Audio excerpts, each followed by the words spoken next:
बातमी चंद्रपुरातून आहे। ताडोबाचा राष्ट्रीय पर्यटन स्थळ म्हणून विकास व्हावा, माजी मंत्री मुनगंटीवार यांनी अशा आशयाचं पत्र पंतप्रधान नरेंद्र मोदी यांना दिलेलं आहे। ताडोबा अभयारण्याचं राष्ट्रीय पर्यटन स्थळ म्हणून त्याला मान्यता मिळावी असं पत्र माजी मंत्री मुनगंटीवार यांनी दिलंय।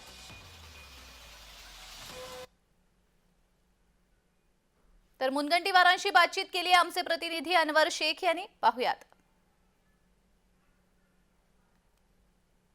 राज्याचे वनमंत्री होते सुधीर मुनगंटीवार यांची अपेक्षा आहे की ते ताडोबा इंटरनॅशनल हब झाला पाहिजे। इथे आपल्या सोबत आहे, आपण विचारणार आहोत की 50 पर्यटक स्थळांचा समावेश झालेला आहे, त्याच्यामध्ये ताडोबाचा समावेश आहे। नाही, ताडोबा समावेश व्हावा। अजूनपर्यंत 50 पर्यटन क्षेत्र कोणती विकसित केल्या जाईल याची काही यादी नाही आहे, आणि म्हणून मी डीपीडीसी मध्ये ठराव मांडला। आमच्या जिल्हा वार्षिक नियोजन समितीचा ठराव आम्ही केलाय।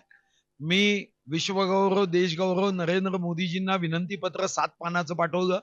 महाराष्ट्रातल्या इतर नेत्यांना हा आग्रह करावा या दृष्टीने त्यांना त्या निवेदनाची प्रत व त्यांनाही विनंती पत्र पाठवलं, आणि मी स्वतः माननीय गजेंद्र शेखावतजी यांची भेट घेणार आहे, माननीय आदरणीय निर्मला सीतारामनजी यांचीही भेट घेणार आहे की त्यांनी या संदर्भामध्ये आमच्या या सूचनेचा, विनंतीचा, आग्रहाचा सन्मान करावा।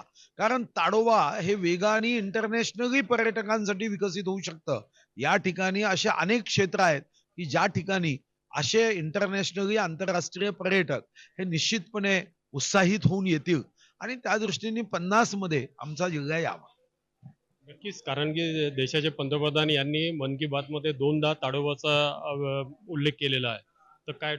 नाही, निश्चितपणे चंद्रपूर हा गौरव वाढवण्यासाठी नेहमीच तत्पर राहिला आहे, आणि म्हणून मला असं वाटतं की या ठिकाणी 50 पर्यटन क्षेत्रामध्ये जर ताडोबा घेतलं तर आंतरराष्ट्रीय स्तरावरून येणाऱ्या पर्यटकांच्या संख्येला आपण मोठ्या प्रमाणावर प्रोत्साहित करू शकू, आणि चंद्रपूर जिल्ह्याच्या इकॉनॉमीमध्ये, अर्थव्यवस्थेमध्ये पर्यटन क्षेत्राच्या विकासाचं अतिशय मोठं योगदान प्राप्त करत आहे। अनवर शेख, जय महाराष्ट्र, चंद्रपूर।